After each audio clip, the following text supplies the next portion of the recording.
নমস্কার বন্ধুরা, গোপাল ভাঁড়ের গল্প চ্যানেলে আপনাদের স্বাগত। আমি প্রমীলা চলে এসেছি আপনাদের জন্য গোপাল ভাঁড়ের আজ একটি নতুন গল্প নিয়ে। গল্পটির নাম গোপালের জ্ঞানদান। তাহলে চলুন শুরু করি আজকের গল্প।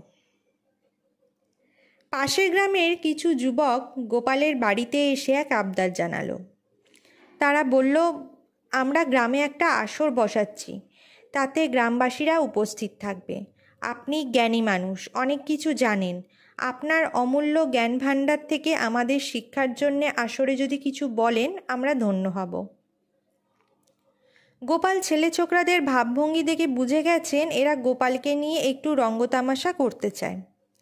এই জন্য তারা গোপালকে জ্ঞানীগুণী বলে খোশমত করে নিয়ে যেতে চাইছে।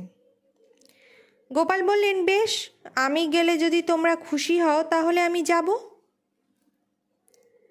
যুবকগুলো খুশি মনে বাড়ি ফিরে গেল।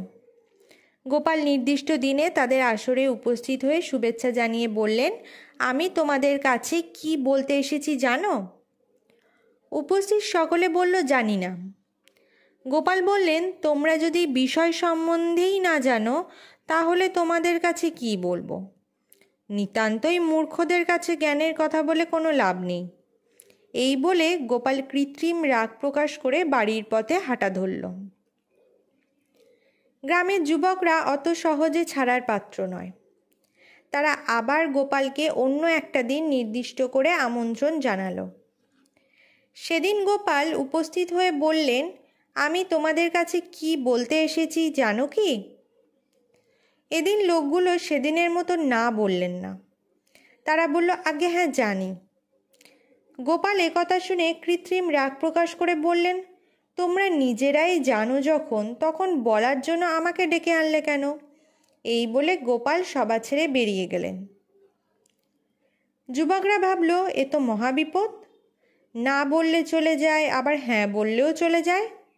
আবার তারা যুক্তি করে গোপালের বাড়ি গিয়ে আর একদিন আসার জন্য অনুরোধ জানিয়ে এলো। গোপাল কথা মতো উপস্থিত হলেন। গ্রামবাসীদের সামনে গোপাল সেই একই প্রশ্ন রাখলেন। গ্রামবাসীরা চালাক হয়ে গেছে। তাদের অর্ধেকজন বলল, আমরা জানি, আর বাকি অর্ধেকজন বলল, আমরা জানি না। গোপাল একথা শুনে বললেন, চমৎকার! যারা জানো তারা বলো, আর যারা জানে না তারা শোনো। আমি আর থাকি কেন? আমার আর প্রয়োজন নেই, আমি আসছি। এই বলে গোপাল চলে এলেন নিজের বাড়ি। যারা আসরে উপস্থিত ছিল তারা বোকা বনে গিয়ে ফ্যাল ফ্যাল করে চেয়ে রইল। গোপালকে নিয়ে যুবকদের আর রঙ্গ করা হলো না। তো বন্ধুরা, এই ছিল আজকে আমাদের গোপাল ভাঁড়ের একটি গল্প, গোপালের জ্ঞানদান।